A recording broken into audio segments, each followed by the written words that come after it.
it's Julia Jabri, and I'm back with another video. I can tell by the title of the video, this video is going to be 5 things that I wish I learned before I became a hairstylist. And if y'all don't know, I am a hairstylist located in Columbus, Ohio, and I do pretty much everything. I do braids, quick weaves, ponytails. I don't do wigs and stuff yet, but you know, I pretty much do everything. So I feel like I am a good person to give this out because I can reach a different, like, I mean, all hairstylists are pretty much the same, but braider life and then wig and quick weave stylist is 2 different lives, and I live both of them lives. So yeah, let's get right into the video. I'm gonna also be styling my hair while I'm making a video and just showing y'all how I upkeep my quick weaves. As y'all can tell right now, I have not been taking care of my hair for real. I honestly have been bed rotting these last, I wouldn't even say bed rotting, I just been kind of like more focused on editing my content and pushing out my content and stuff. So I really just haven't had no need to like leave the house or anything. That's why my hair is kind of looking crazy, but I'm gonna just show you how I maintain it. We about to get right into the video. So the first thing that I wish I knew before I became a hairstylist was the simple fact that you cannot please everybody. Like when I first started, I was definitely big on, you know, just wanted to make sure everyone loved their hair, because doing hair is an art, so you want people to like your art. But I had to learn in the hardest ways that I really cannot please everybody. My lips is probably looking crusty. Let me put some pause for the cause, because y'all not finna be talking about my lips because we can't fight. What you want to do? Step out here. What's good? But yeah, so when I was first just starting out, like, I just wanted to be able to make everyone love their hair, and I wanted everybody to love the work that I was doing. Like, and my biggest thing with that was I was kind of attaching it to my worth. So like, say if I had a client that loved their hair, it's like, okay, great, that's cool. But if I had clients that did not like their hair, and I know I tried my best and I did my very best,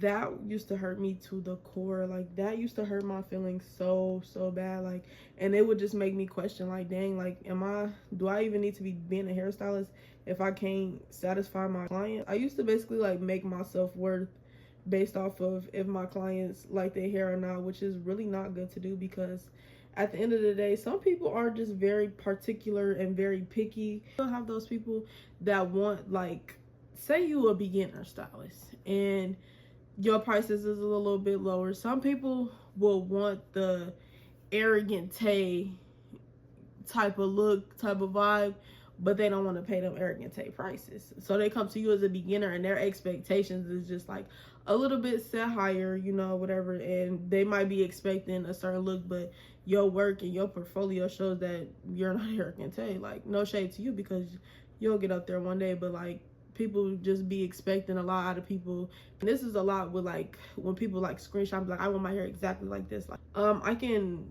redo it in my way, but I cannot give you nothing exactly like another stylist did. Like, I'm not them. But some people are just like very picky ultimately, like, and you cannot connect that to your self-worth or even your worth, like, as a stylist. Like, just because you have one client that don't love their hair do not mean that you're not meant to be a stylist and that you to quit. Because I know I just used to feel that way. Like, when I would have people not like their hair or something happen with their hair, I just would be like, dang, like, do I even need to do this? Like, I need to just find me a different job. I need to find me a different path, because clearly I can't even satisfy my clients. And that is a no. Do not have that mindset. Even when people don't like something, if you knew you tried your 100% best, or even if you feel me, you messed up, of course I would say take accountability, you know, give them money off of the service, just because, shoot, if you even willing, just don't have them pay for their service. Because I've had situations where I've done somebody's hair and it wasn't even up to my standard. The client liked it, but for me, my standard, I didn't like it. And I told her, I said, baby, don't pay me for this, because it was a style that I wasn't too known for, and I was being rushed, not by her, but it was kind of rushed. But I was being rushed, so I couldn't like do everything that I needed to do, and it was a style that I was not comfortable with. That's another thing. Don't get into that later. But yeah, it was a style that I wasn't comfortable with, and I just feel like what I had displayed was not my best work. And I told her, like, don't even worry about it, don't pay for it. And she ended up still paying me anyways, because she like really liked her hair. She was like, I really liked my hair and I don't feel right not paying you and all of this stuff. And I was just like, are you sure? And she paid me anyways. I just kind of took that as a tip, because I just feel like I could have done way better with her hair, I'm not gonna lie. What? But yeah, advice will be to always do your best. Understand that you're human, you're gonna make mistakes. It's okay. You just have to learn from it and apply it to your next client.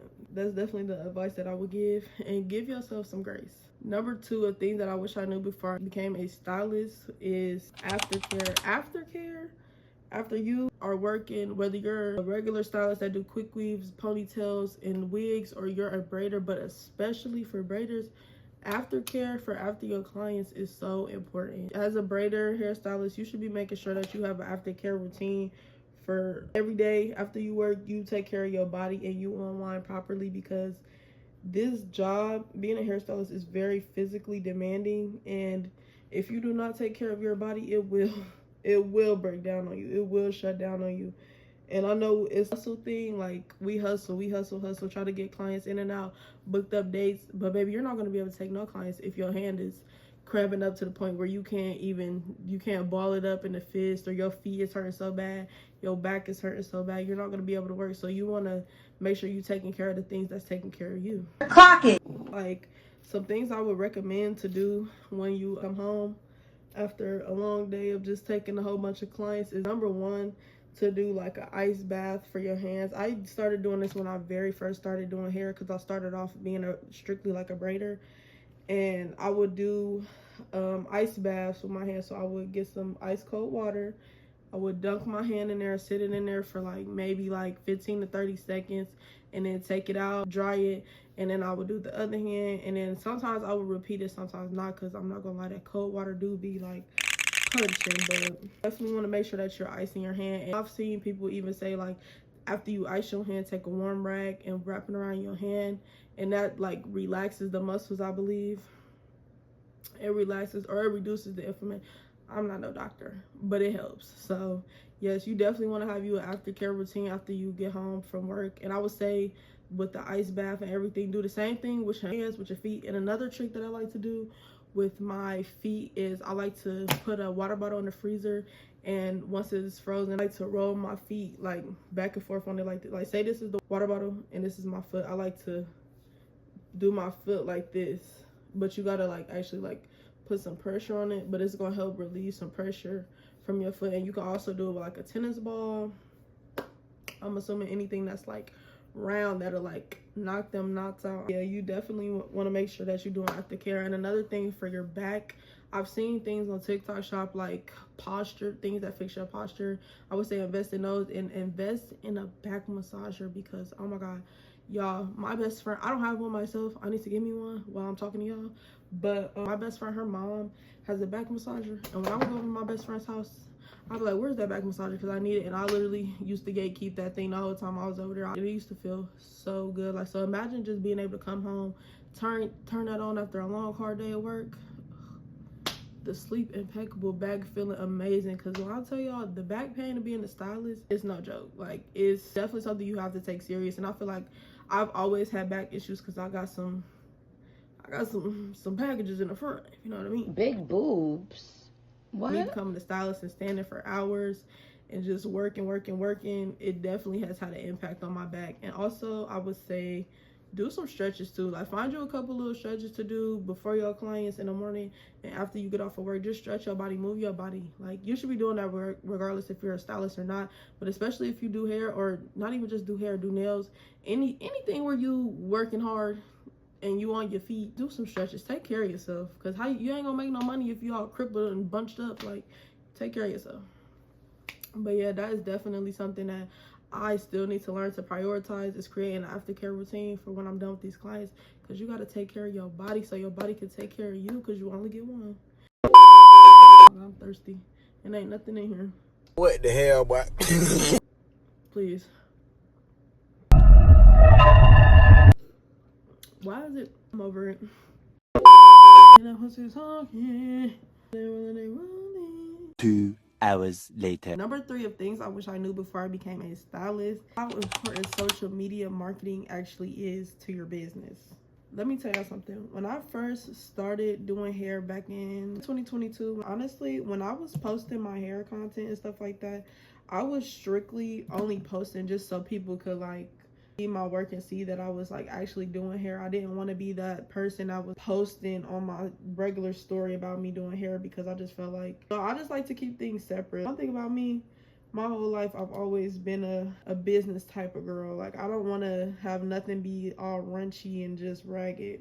I need everything to make sense. So yeah, I basically just made my business page just to show people what my brand was and that I was taking it serious. And that's how you know if a person is taking their business serious, if they go out their way to make a whole page. I mean, there's more factors to that, because making a page is nothing, but like, if they're at least putting in that little bit of effort to make a platform for their business, you know somebody at least trying to take it serious. But yeah, like when I had first made my platform, I just made it because that's what you did. You make a page and you post, and I would just like kind of like post whatever. It wasn't like no strategy or nothing. I was just posting anything that I got. It didn't matter the background, none of that mattered. I was just trying to post and get people to see the work that I could do. And I definitely feel like it was great for the time being. Like, it helped me grow, you know, clientele, and people was coming to me, and I was able to, like, when I would tell people like, oh yeah, I do hair, I was able to like show them my talent or whatever. But everything really started to change with my page once I really properly, and I'm still working on it, don't get me wrong, like there's definitely still some things I could work on as far as my promotion skills. But once I started like being intentional and paying attention to what the audience really like to see of me, that's when the growth start going crazy, the books start going crazy. Oh, okay. Okay. I really hope I curled that the right way. I think I did. I'm still learning how to curl, y'all. But yeah. So, but yeah, once I started like seeing what the people actually liked from me, I kind of seen that, and I ran off with it. And on my personal page, everybody's different, but on my page, people really like to see me do the full process of me doing hair. So I've noticed like people like watching me actually like do my clients' hair. That's when I would get the most views, the most attention, and the most people booking. And also, I don't even think it's necessarily like just me doing a style, but I like to show my personality a lot on my page, which is really important to build a community. Like, people want to see how you are, see how you act, and just connect with you on a deeper level. And that's what I try to do now. Oh my goodness, I've been slacking a little bit just on showing my personality, just because, y'all, I had got so booked to the point where I literally couldn't even like really get no content. Like, I had to get my clients in and out. So that's like the hard part about balance. But once you like find that balance and you can like show people your personality and build a community, your books is never gonna be dry. I promise you. Like, people is gonna come from near and far. I've had people come to me all the way from Cincinnati. I'm from Columbus.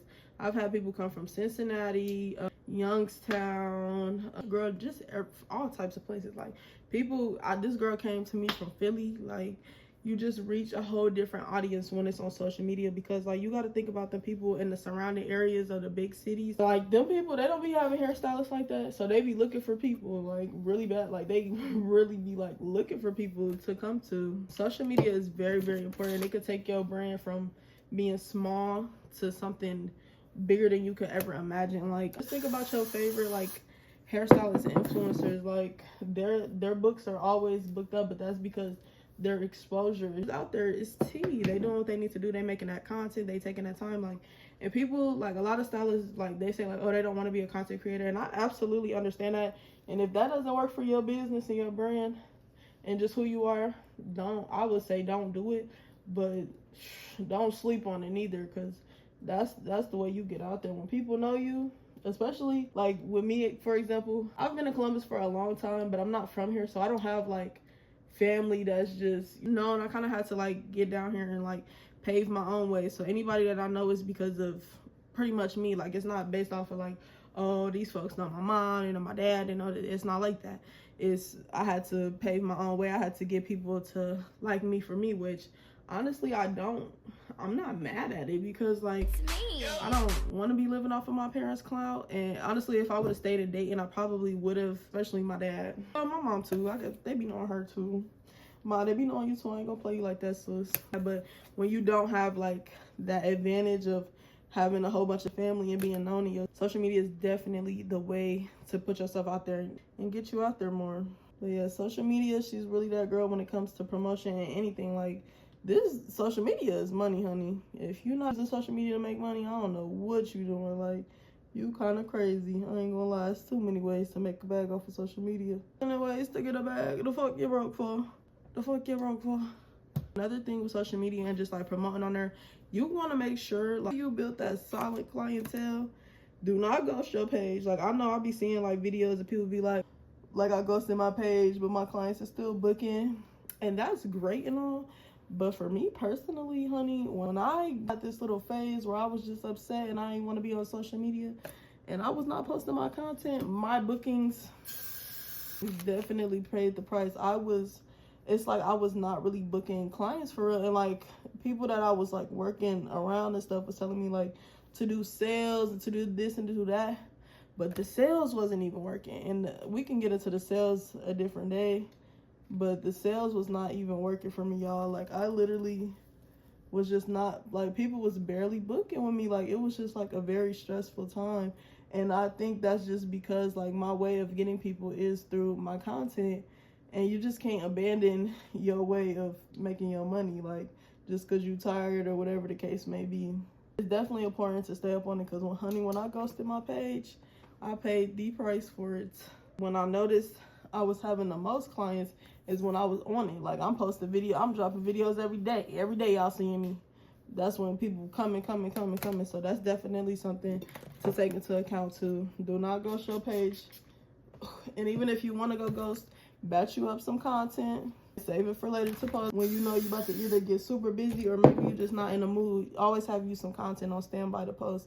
Just so you active. You just got to stay active just for a little bit on your page just to get people coming. And if you because if you have a booking site and you're active on your stuff, you should be good. But it's always them people that want to text you in your DMs and ask you all these questions. So I would say, like, if you got it in you, respond to them little couple of messages if you got it in you.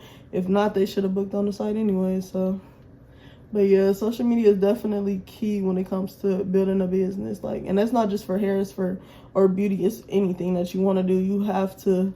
Social media is the wave right now. I'm telling y'all. It maybe in 30 years it might not be, but I ain't worried about 30 years. I'm worried about right now. Pocket went through our stuff. Number 4 on things that I wish I knew before I became a hairstylist is, this one right here give me like war flashbacks. Beginner stylist anxiety is insane. Like,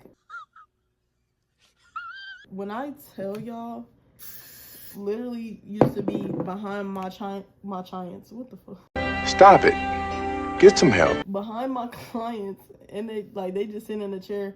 They don't even know what I'm going through back here. Like, I would just be doing my clients' hair and I'll be braiding their hair, doing whatever I'm doing. I'll just be like, oh my god, like, they finna hate their hair. Like, I don't think I did this part right. Like, this part look like it's too big and I don't want to start over because then they're gonna be mad because I'm taking so long, and then just gonna hate their hair. And I would just be in my head just like beating myself up, like, oh my god, she's gonna hate it, she's not gonna like it. And I'm like, oh my god, they're gonna ask for a refund because they hate it. Like, literally, y'all, just being so mean to myself in the process of doing my client's hair. When I tell you, I used to be sweating bullets, stress. It didn't matter what hairstyle it was. I just always was like telling myself, like, oh my god, they're gonna hate their hair, I'm not doing it right, it's not gonna come out right, it's gonna look a mess. Then, y'all, when it's said and done and I'm done and I take a step back and I look at their hair and I'll be like, Roxy, you can braid, girl. oh wait, no, I ate that up. Like, I did my thing with that. Like, my clients will love their hair and it's just like this deep like sigh of relief, like, okay. But then, like, after I was doing it so many times, I was kind of just like noticing, like, why do you keep having to go through this whole process and you're beating yourself up and just convincing yourself that your client's gonna hate the hair, that you're not doing it right, it's not turning out right, it don't look right, just for your client to end up loving their hair and for you to end up loving their hair. Like, I really was like, is there something wrong with me? Like, why do I do this to myself? But I will say that after a while of just like putting myself in check and just like, locking in with myself and also talking to other stylists, I realized like this is kind of like a normal experience with stylists. It's just like a very nerve-wracking thing when you putting yourself out there and your craft out there. You want to make sure, like I said, it's on point and it's looking right up to your standards. Like, you don't want a client you spent all this time doing hair and your client not like their hair, like it's just gonna be a sad day, honestly. Like, I mean, it's just gonna be a sad day. You don't want that. So I feel like that's where a lot of that anxiety come from, and especially now, I would hate to be a beginner stylist now with all the scrutiny that stylists get, baby.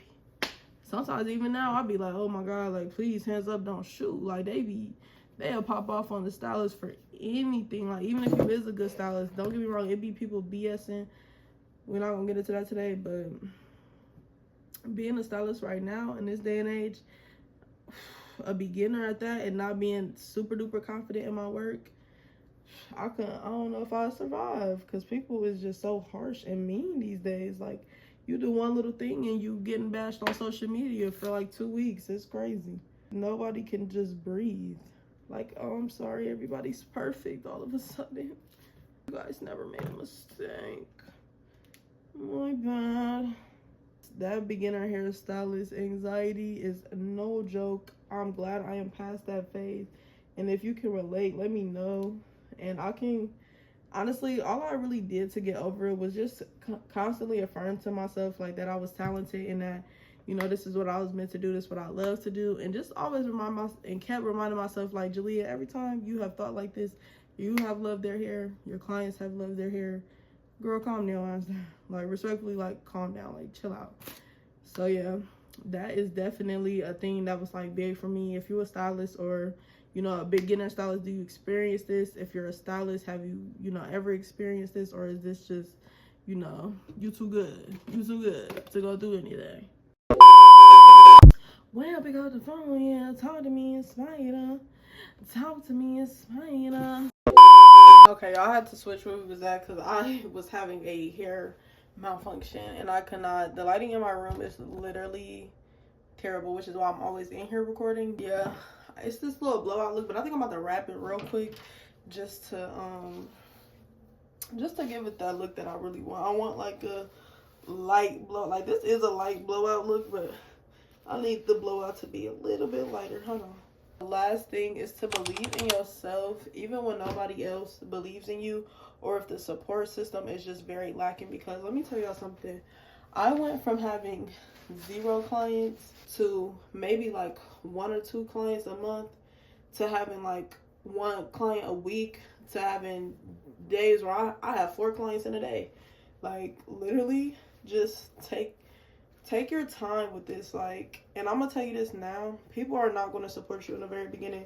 When you're just starting off, it's going to be a small number of people that are willing to come and get their hair done by you, get their nails done by you, anything. Because when it comes to people spending their hard-earned money, you have to prove yourself to some people. Like, and even, it don't even have to be about booking an appointment. Like, you may have some family members that they don't share your posts, they don't like your posts, they don't engage in your posts, friends and family, they don't interact with your business, and that can be very discouraging. And I've talked to people who is like literally like pretty much like, I'm done, I'm about to give up on this business because ain't nobody supporting me, ain't nobody shouting me out. And I always tell them, like, keep going despite that. Like, despite people not showing up for you and doing what you expected them to do, this is your business at the end of the day. And are you really going to let somebody stop you from becoming what God calls you to do?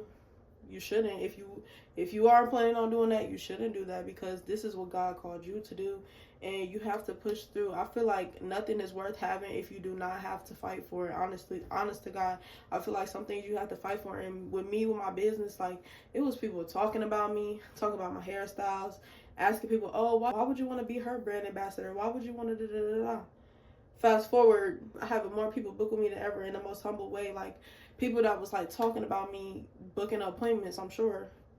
But that's because, like, in this game, you got to prove yourself. And the real people, like a person like me, if I see somebody first starting out, I may not book with you, depending on what the service is, because sometimes I do like to just, give out help, whatever. But I might not book with you, but I'm definitely going to repost your stuff. I'm going to definitely shout you out. I'm going to definitely recommend you to people if you within a budget, and I feel like I'm helping you out. I'm going to definitely recommend you. I'm going to do what I need to do. But not everybody has that mindset, because not everybody has been in that place where you're just trying to grow, you're trying to get better, you're trying to prove yourself. Definitely number 5, what I wish I knew was you gotta believe in yourself to a higher capacity. I don't care who's not supporting. It could be your mama not supporting you. It could be your daddy, your uncle, your cousins. Anybody that's not supporting you, you don't focus on them. You focus on you. You focus on you in this business, because in due time, you're gonna grow. Your business is gonna grow, and you're gonna blossom. You're gonna get better.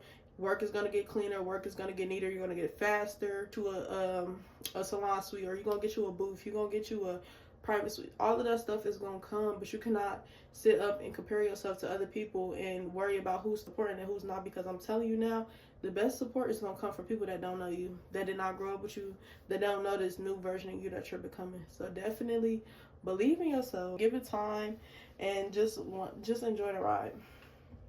And this is me coming from, like, I literally have been doing hair for, I've been 3 years, about to be 4 or so. I'll be 4 years in April of next year. So yeah, I'm 3 years in the game, and I still have plenty of room to grow. But the difference between me now and when I first started, April 2022, is I believe in myself such a high capacity. I got a track sticking up, don't talk about me.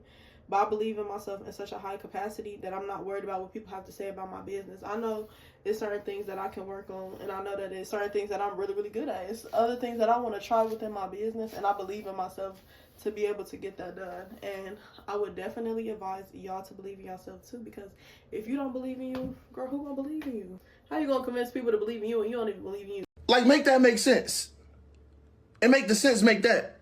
You let people not support you, knock you down. Make it make sense, sister. Make it make sense, brother.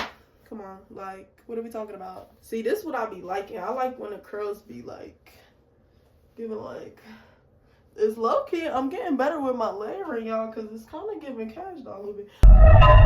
Do too much. I am gonna do the cash doll look. Maybe I'll do that for Christmas this year or something, or New Year's, because yeah, girl, like something really cute, really simple. Like, I'm starting to get into my like classy girl era. Like, I've never been a hood rat, but like I don't think I want to be ghetto no more. Like, I want to be cute and polished and classy. Let's fix these couple little tracks that's sticking up, because that's crazy.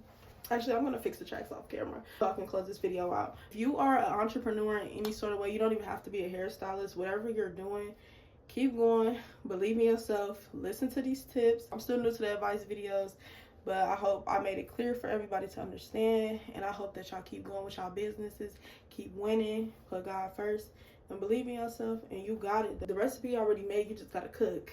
You just gotta cook, baby. And I will see y'all in the next video. Bye, y'all. Wait, bye, y'all.